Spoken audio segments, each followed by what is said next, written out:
ఒక రహస్యం ఉందండి. ఈ ముద్ర చూసుకోండి మీరు, జ్ఞానముద్ర అంటారు. ఇది పురుష ప్రయత్నానికి సంకేతం, చిటికి దైవానుగ్రహానికి సంకేతం. ఈ జ్ఞానముద్ర ఏమిటి? చూపుడు వేలు జీవుడు, బొటన వేలు దేవుడు. ఈ మూడు సత్వరజస్తమో గుణాలు. ఈ జీవుడైన చూపుడు వేలుని బొటన వేలుతో మనం కలపాలి, లేకపోతే అది కలవదు, మామూలుగా విడిగా ఉంటుంది. ఎలా కలపాలి? సత్వరజస్తమో గుణాల మూడింటి నుంచి విడదీసి జీవుణ్ణి దేవుడితో కలపాలి. ఇది చిన్ముద్ర. భారతీయ ఆచార్యులందరూ ఈ ముద్రతో ఉంటారు సాధారణంగా.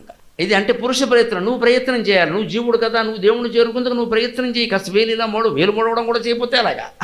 నీ గుణాల నుంచి విడివడి నువ్వు ప్రయత్నం. చిటికి ఏమిటో తెలుసా? చిటికి వేసినప్పుడు ఏం జరుగుతుందో ఉండే, ఈ బొట్టన వేలు ఈ మూడింటిని దాటుకుని వెళుతోంది. అంటే మన మూడు గుణాలని ఆయనే పోగొట్టి మన చేరుకుంటాడమ్మా. అది చిటిక.